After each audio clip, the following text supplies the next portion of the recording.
Welcome to this episode of Stanford Medicine X Live for Tuesday, June 10th, 2014. This program is a weekly live recorded broadcast and tweet chat from the organizers of Stanford Medicine X, a conference that explores the intersection of emerging technology and medicine. The views and opinions expressed on this broadcast are those of the individual participants and not necessarily those of the Stanford University School of Medicine or the conference organizers. If you are joining us for the first time, a quick reminder that there is a simultaneous conversation happening on Twitter right now using the hashtag MedX. Christopher Snyder, also known as I Am Spartacus, is the moderator of today's episode and will be taking questions from social media. So please make sure to start up your Twitter clients to join in the online conversation and interact with today's speakers. Please also make sure to like our YouTube page at www.youtube.com/Stanford Medicine X. We also wish to remind you that registration for Medicine X 2014 is now open. Don't miss the year's premier patient-centered conference on emerging technology and medicine. Unique opportunities such as our masterclass program and our IDEO Design Challenge workshop have extremely limited space availability.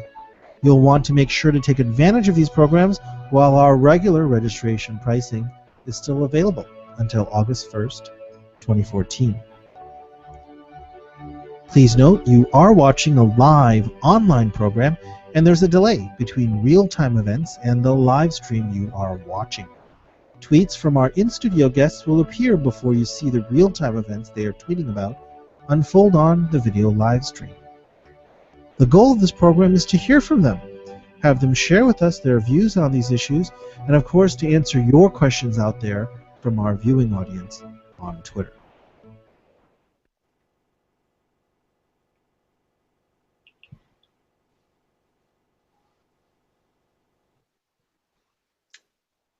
Good evening, everybody. Welcome to MedX Live.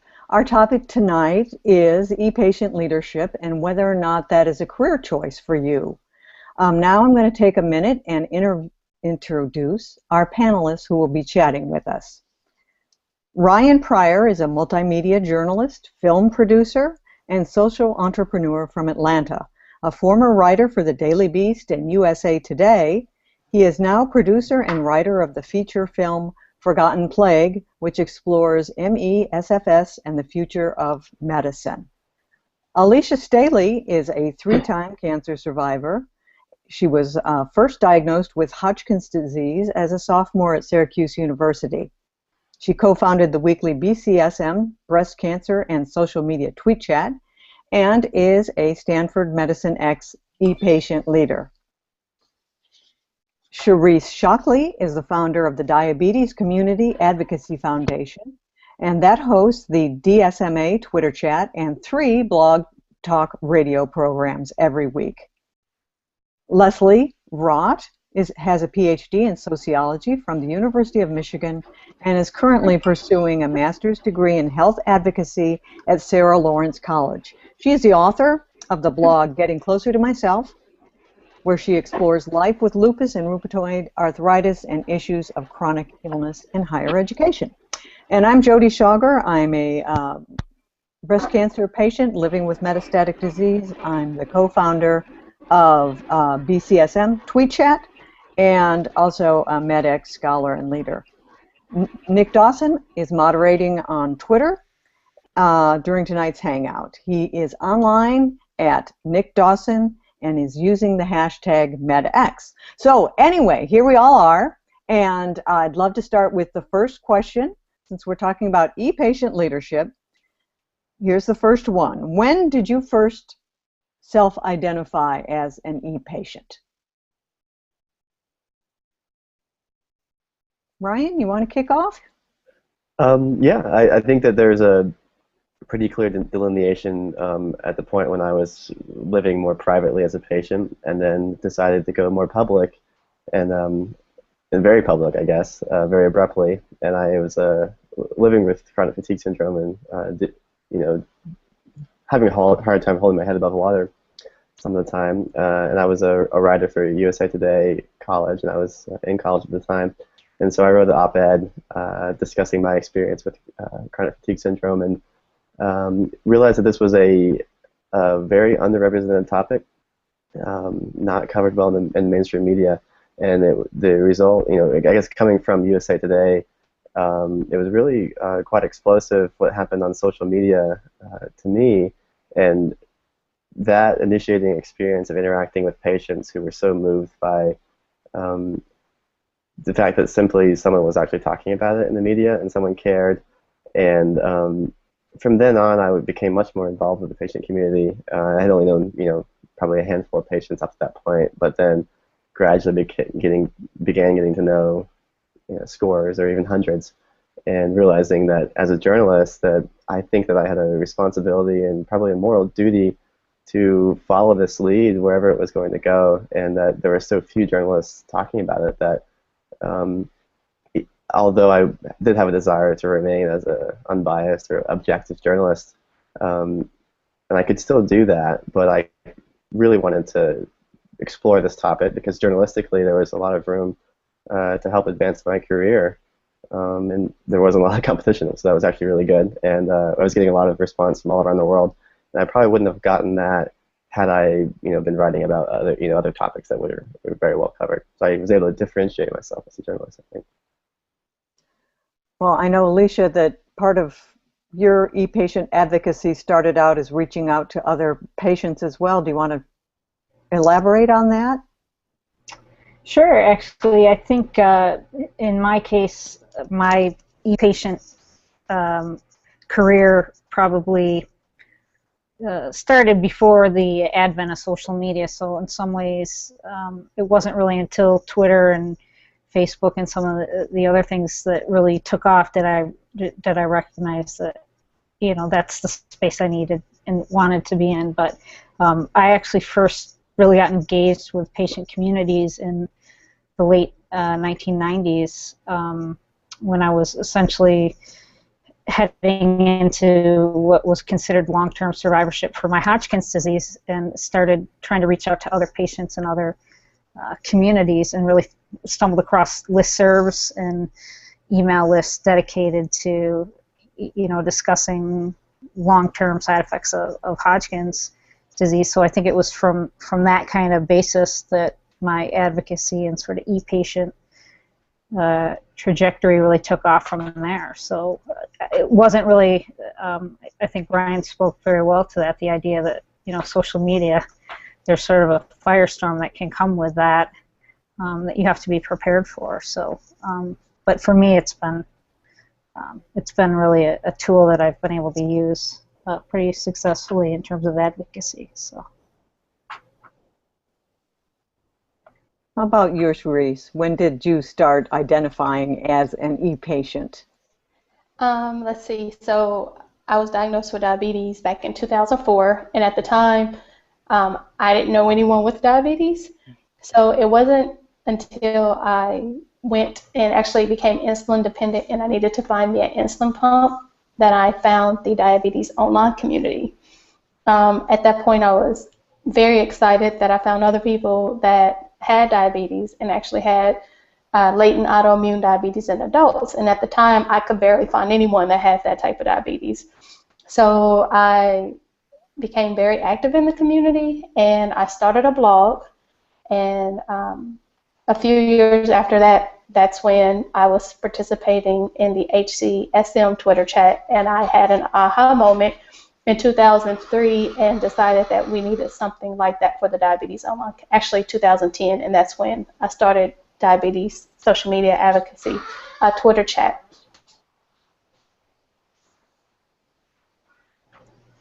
Leslie, how about you?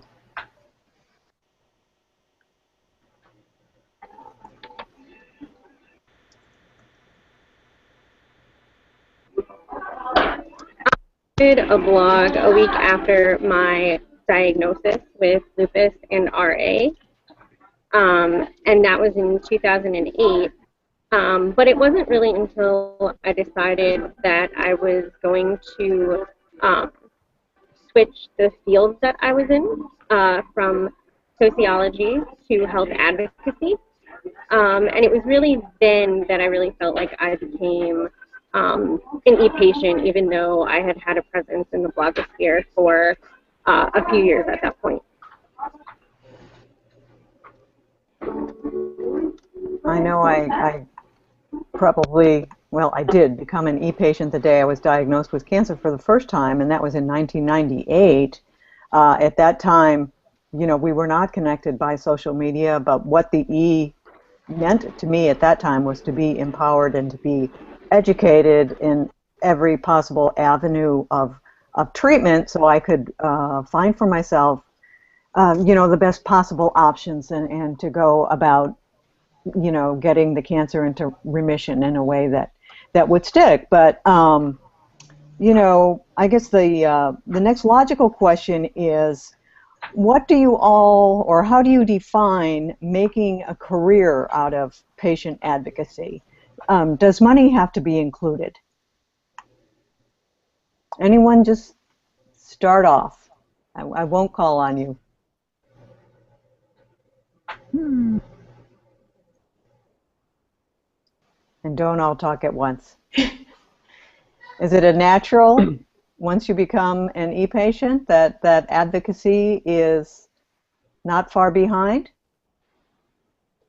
Yeah, I think that financially, it's at least in my particular case, it's been extraordinarily difficult, and that's kind of deciding to go away from a large print publication and turn down jobs from other print publications and sort of go solo, or actually, not solo, but build a team that is going to address a topic independently of a large organization. And I think that particular advocacy goals or individual goals are quite different at times from the goals of larger institutions and the legacy media like the Daily Beast and USA Today, where I had been working. And I think that's partly a good thing as long as you can figure out a way to find the funding. We know that in the digital world that these sort of organizations have an increasingly difficult time funding investigative journalism, and that newer sites like Kickstarter have a particular ability to speak to those undercovered topics and to fund people who want to talk about the undercovered topics in a way that a Boston Globe or a New York Times might have a more difficult time with the investigative journalism. And so partly you do become tied directly to that community, and you do have to serve that specific community that you're working for. But you can get money from them to tell that story, and you might not be able to get that from a media organization. You might not be able to get the time, being in a model where you have to kind of crank out news on a daily basis. And the bigger stories, the more important stories, the ones that aren't being covered, can't be funded in the traditional model very well at all. And so I think that with the advent of new social media tools like Kickstarter, I think these stories have much more chance to see the light of day.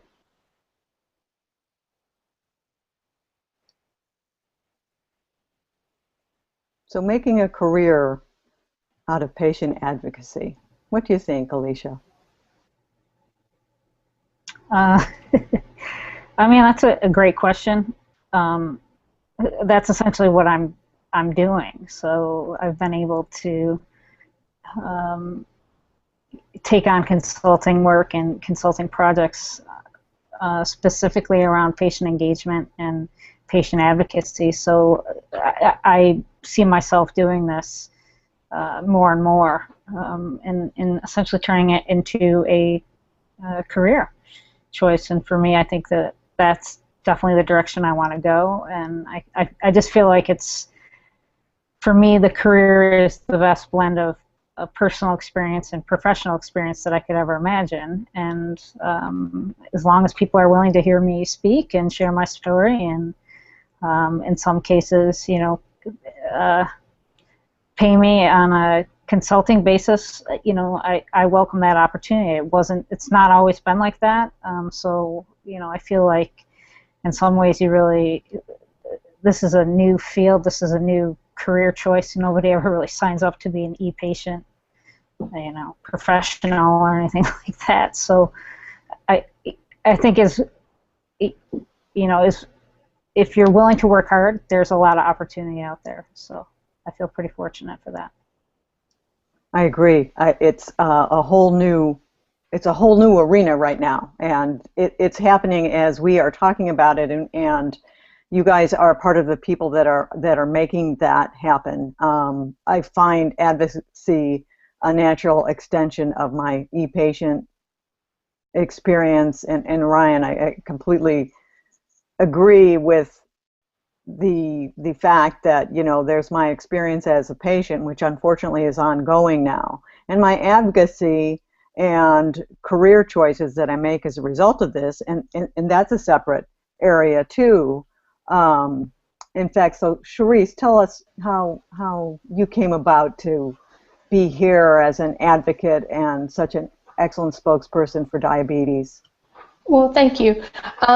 Actually, I still work a full-time job, and so this being an e-patient, I really don't get, or I haven't even actually, to be honest with you, sought any consulting jobs, because for me, my goal is to try to get funding for the programs that I would like my foundation to have. So I'm working to, right now I'm currently working to fund my passion, pretty much, and that's advocating for people with diabetes. Have I entertained the thought of possibly doing it full time? Honestly, I have, but at this time, it's just not right for me. I know that there are some things that I would like to do personally, like finish school and kind of look at advocacy at a different way. So not only how can I help the online community, but how can I use, my ePatient and my, I guess I'm not going to say talent, but to help industry. So, and I believe that sometimes, we need to be at the table. So I'm trying to figure out how I can be at the table with my current job to help us on the inside, if that makes sense. That definitely makes sense. And Leslie, you're in a different situation since you've changed your major. You're kind of telling us about your advocacy and career choice. So let's hear some more about that. Okay, so I started a sociology PhD program in September of 2000, and then year was diagnosed with lupus and RA, and had a lot of difficulties. There wasn't much support out there for me and other chronically ill students, and so I made the choice to complete that PhD, which I did in August, and made the choice to get advocacy at Sarah Lawrence College, and I'm currently working on that. So for me, it's become a way of life. In terms of money, I've never really been the most financially motivated person, so most hasn't included pay now, and I think that's an added bonus. And obviously, I want to end up working with chronically ill students in higher education, so that is my eventual career goal of continuing ePatient advocacy work. Okay. Great, thank you. We're going to take a quick break, and then we're going to come back and talk a little bit more about this topic of making a career out of patient advocacy experience. We'll be right back. Time to take a shout out to Twitter. If you are following the conversation online or on Twitter tonight, Christopher Snyder, also known as I Am Spartacus, is moderating the Twitter discussion on the MedX hashtag. We have with us today a panel of e-patients and leaders from the pharma and biotech industries. E-patients and caregivers out there, what questions do you have for our panelists today?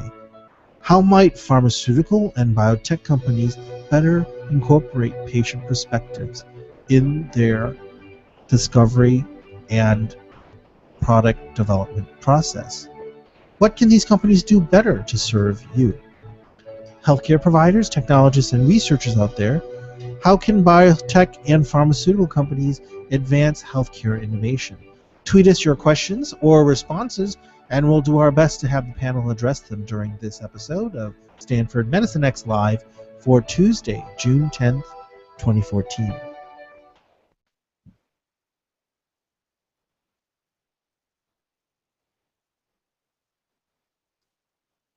Okay, we're back, and we were talking about making a career choice out of the ePatient experience. And because it's so new, how do you get going on this? Who wants to start? There's no roadmap for becoming making a career out of a patient experience. And so who are you watching, and how are you going about doing this? Well, for me, I can actually go ahead, Therese. I was going to say, I can't speak for everyone else, but for me, I didn't. This is not something that I didn't ever think what I started would bring me down this path.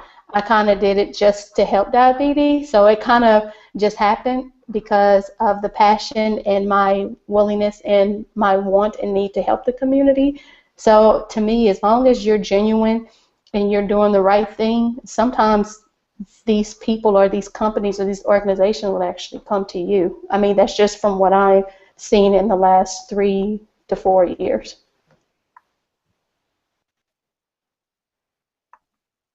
Mm-hmm. Anyone else on this? Yeah, I think that with a disease like what I'm working with is myalgic encephalomyelitis. It's been called chronic fatigue syndrome more recently, but the correct name would be myalgic encephalomyelitis. That's the international term. And so we use ME/CFS to try to combine that, but ME would be the more correct term. And it's a really severe, complex chronic disease, and it presents an interesting challenge for working in the ePatient context, because the vast majority of people who have it are quite disabled, who maybe about 50% or more can't work. And so you fight this constant paradox of, on the one hand, wanting to be seen as a professional, and on the other hand, dealing with something that's quite severe.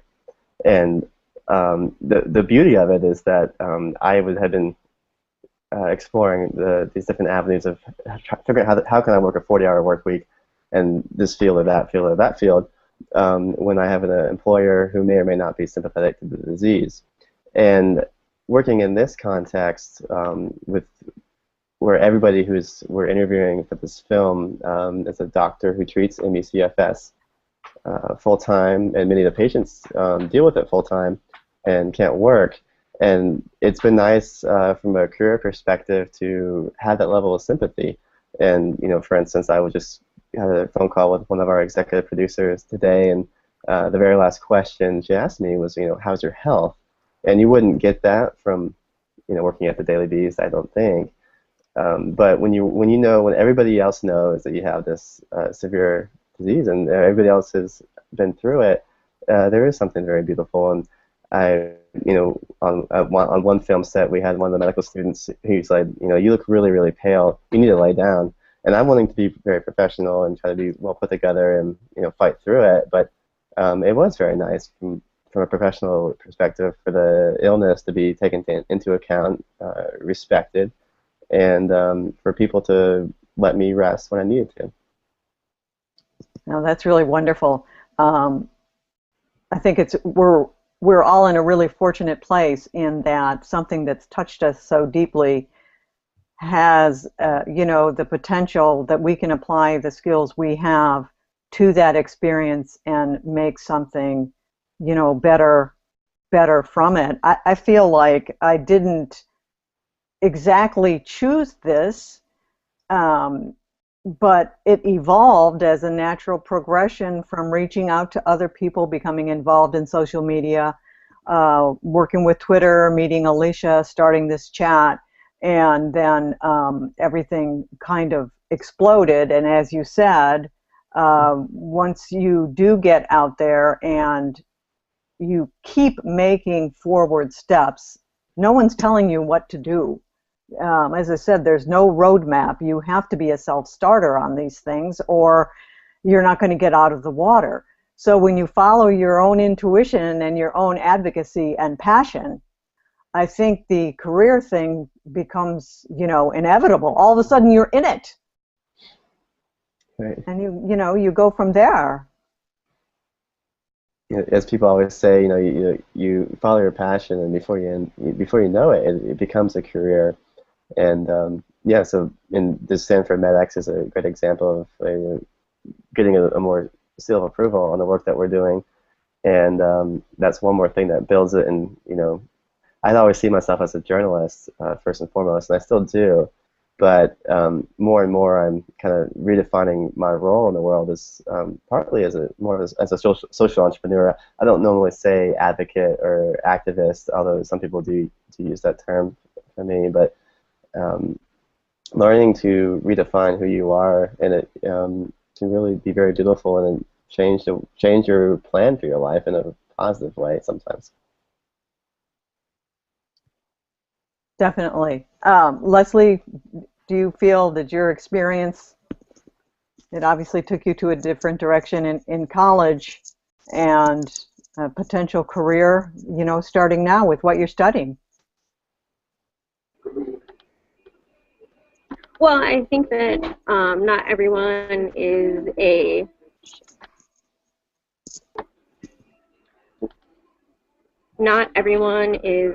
school dork like me, and so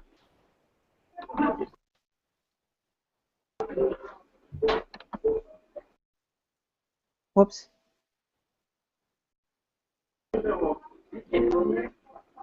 can you hear me? I can hear you now. Okay. Okay. All right. So not everyone works like I am. So additional education, isn't necessarily for everyone, but that's the route that I have chosen to take. And I agree. I mean, when I started blogging, I didn't really think that this would become a career, but then as I talked to more chronically ill graduate students that I met along the way, I realized that the issues I were having weren't necessarily my issues alone, and I started thinking that, a tenure-track academic sociology position wasn't a realistic thing with my health. And also, I was very out about it on the internet, and wasn't really sure how that would play out in an academic position. But as I've said, I do want to work in higher education, just not as a faculty member as I originally envisioned it.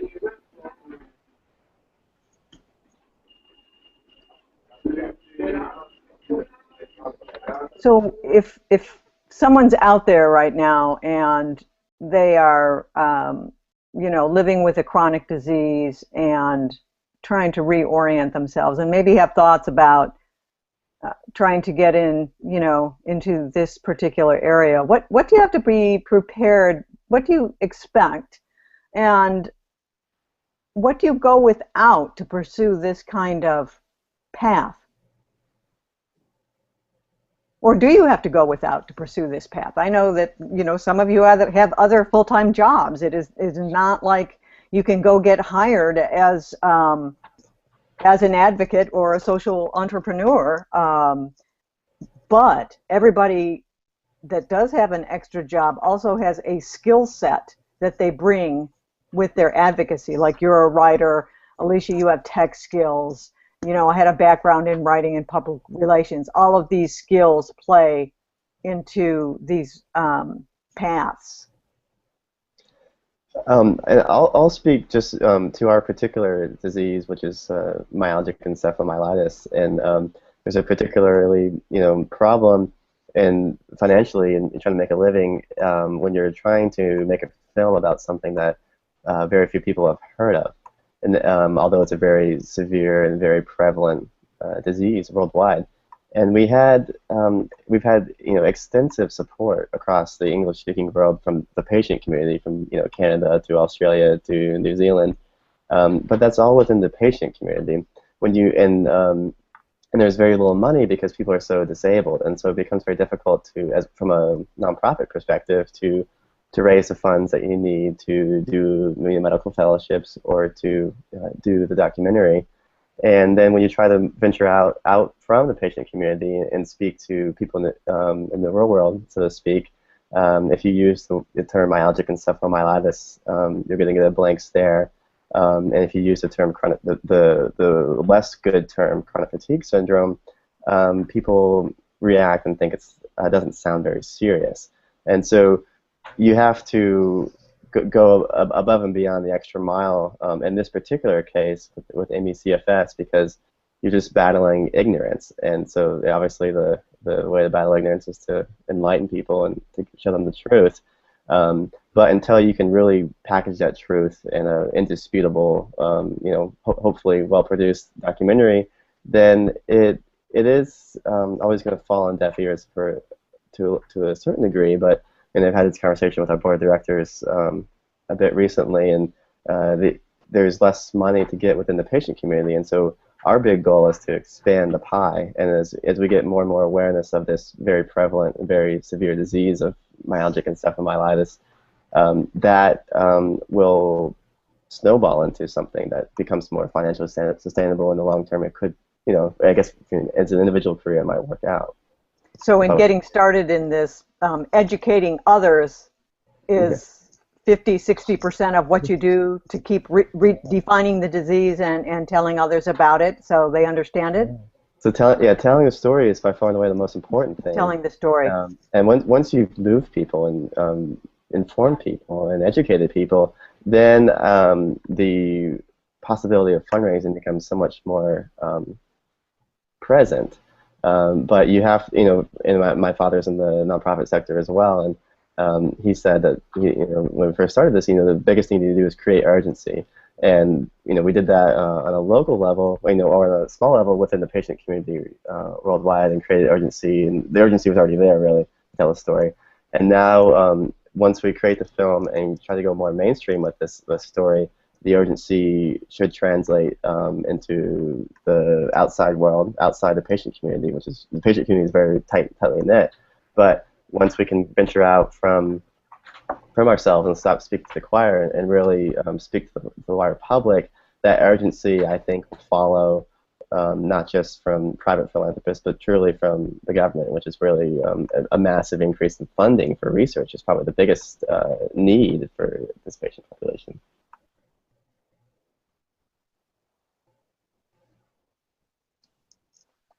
I know we've got more on this. Alicia, you have some things you wanted to say?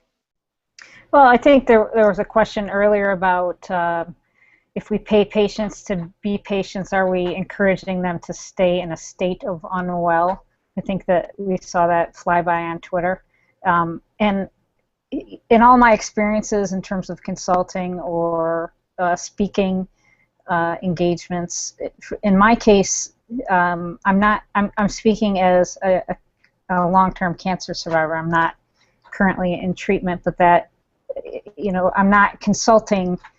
I'm not trying to stay in the active patient state. I don't think that any of us would want to. We're trying to be as healthy as we can all the time. And I think when people are reaching out to us for consulting or speaking engagements, that they're coming to us for our stories and what we've accomplished to date, and what our experience has been with the healthcare system. So I don't think that we're not being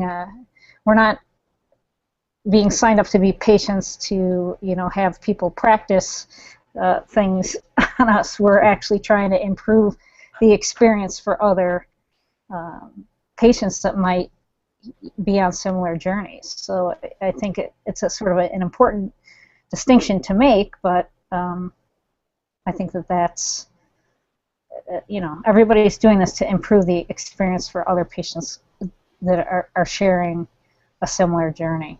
I think, you know, my advice to people that want to start in this field for the first time would be to look at somebody like ePatient Dave. I mean, he's written numerous articles and posts on how to become a speaker, how to tell your story, how to engage with the healthcare system in ways that could possibly spin off career options. So I think that there are people out there that have been very successful that we can model ourselves after, and at the same point create our own space in a very dynamic, large healthcare system. So I think that that's you know, that would be my advice to folks that are considering this as a career choice or a path.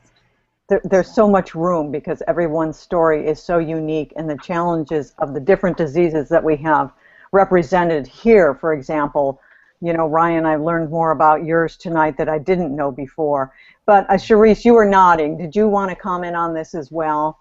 Oh, yeah, I agree with Alicia. When I saw that question, I'm like, if I could get rid of diabetes, I totally would. I mean, give me a cure, however. Exactly. I mean, like I said, and same thing Alicia said, is that, you know, we're telling our story to improve those, you know, whether it's living with breast cancer or in recovery.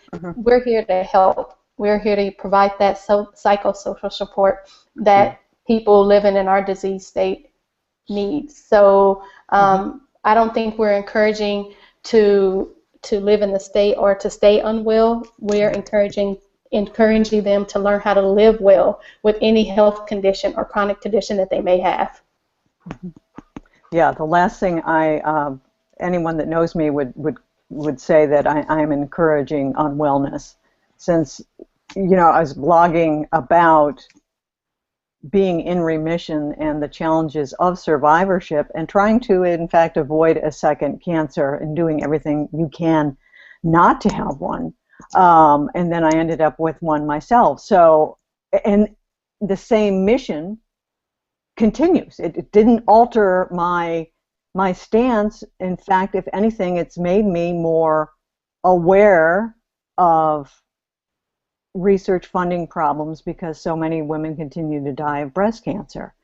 And so, you know, it's definitely about encouraging people to be the best, not the best patient, but to get the best care, to do everything within their power to accelerate their wellness or their state of illness, where, you know, whatever it is you're living with. But I guess that also leads me to wondering if there was a tipping point that changed any of you from a patient advocate with a capital P to a patient advocate with a capital A. So you were a patient, but then all of a sudden you went through this transition. I'll talk just, I mentioned before that I wrote an article that appeared in USA Today, and that you know, kind of took on a life of its own. And to delve more deeply into that, what exactly happened is that I got an email from somebody who was a patient who's running a book. So another kind of, you know, e-patient kind of perspective, that this person was disabled by myalgic encephalomyelitis, but wanted to write a book about it. And she offered to, she wanted to publish my piece in her book. And so that, as a journalist, that was kind of flattering at the beginning, and that really caught my interest, and was definitely very keen on getting my piece republished. And then that, in talking with her and working that piece to get republished, we had extensive conversations about the global state of where myalgic encephalomyelitis was as a disease, and how poorly funded and how poorly understood, and the great degree that mistreatment of patients who have a very severe neuroimmune disease that's most comparable probably to multiple sclerosis, but that they were being put into psych wards. It was quite primitive and offensive, that some of the things that were going on in Europe. And I realized that because I did have access to this platform, I did feel that I had a duty to continue talking about it, because very few other people would. And knowing just how bad it really was for some of the patients, I was actually very blessed to even be able to be capable of working in the first place. But there were so many people who were so ill, not just housebound, but really bedbound for many decades. And that is a story that is just absolutely intolerable. This is the 21st century. We cannot have a widely spread disease that is virtually unknown in medical schools. And that was really the launching point. And I said that this status quo cannot be maintained. And that just beginning to understand the global story and the global significance of what needed to be accomplished, that was a major tipping point in my life. There's so much compassion in all of these stories and the values that are motivating these, what we call these career choices, but they're just really wonderful paths. Leslie, you had something you wanted to add and talk about here too. I mean, as I said, the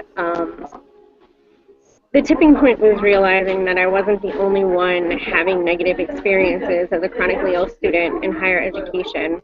And I think that we've all faced adversity, whether it's in our jobs, obviously from our illnesses, but whether it's been in professions or other situations, we've all faced adversity. And so I think that recognizing that this isn't an individual struggle, and I think for many of us, finding support in the online community, I think is really an essential thing. And for me, my tipping point was 10 years ago when I was diagnosed. I could not find anyone with diabetes, well, late autoimmune diabetes in adults. Couldn't find any information on the ADA's website or the Juvenile Diabetes Research Foundation's website about it. So that was my tipping point. I did not want anyone else to be or think that they were alone living with this condition. And from there, I found my voice. That's wonderful. I think that's a common, an element that we all share in common. One thing that I hear time and time again is that the resources that you needed or I needed at the point that I was making essential medical decisions was not readily available. I didn't have the right information at the right time. And that people continue to go through these very, very difficult experiences and then come out of it wanting to do for others is just fantastic. And so much of this that we've mentioned is about balance. Balancing the potential side, financial side of advocacy, like a paid speaking experience, with pro bono or your passion advocacy. I mean, they all come together, but how do you balance those that are paid from those that aren't? And do you think there should be any issues with disclosure? Should those things be disclosed or not? This is all brand new. I believe that as a patient advocate, if whether it's a company or an organization is paying your way, whether to fly you out to participate on a panel or to give you reimbursement for your time, I think it should be disclosed if you are, speaking about your experience. So yes, I do think disclosure is a really, really good thing, and it needs to happen. Yeah.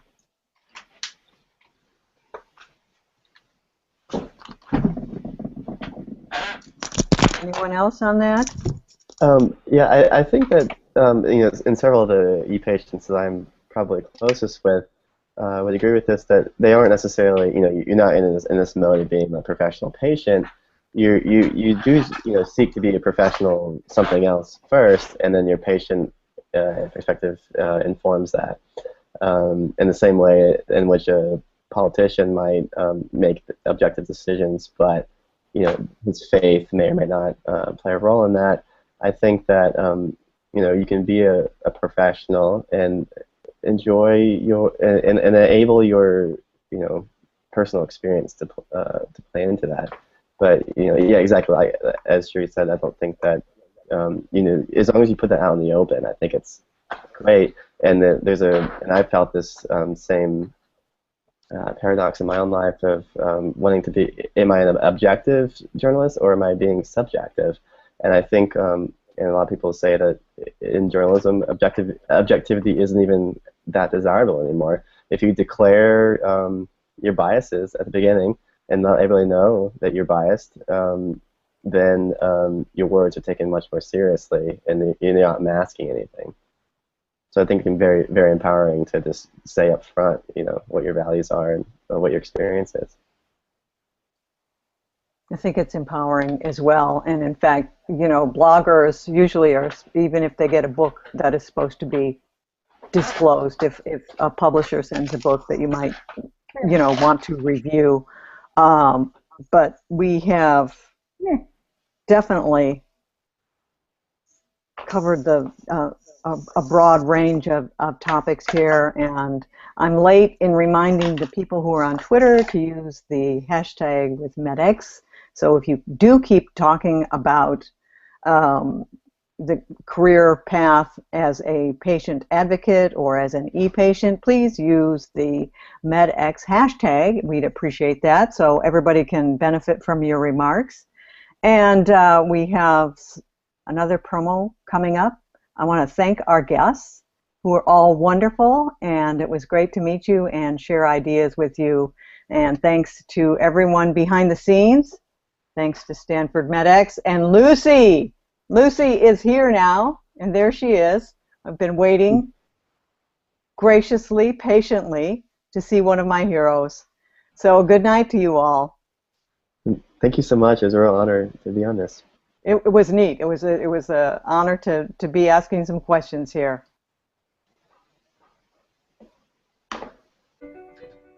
Thanks so much for joining us tonight for this episode of Stanford Medicine X Live. We'll see you back here again on June 17th, 2014 at 5:30 p.m. Pacific Standard Time for another edition of Stanford Medicine X Live. As a reminder, this program is made possible by support from the Stanford University School of Medicine, Department of Anesthesia, Stanford AIM Lab, Stanford Hospital and Clinics, and the Agency for Healthcare Research Quality. If you haven't yet done so, please take a moment to follow our YouTube page at www.youtube.com/Stanford Medicine X, so you can continue the conversation online and stay informed of program updates.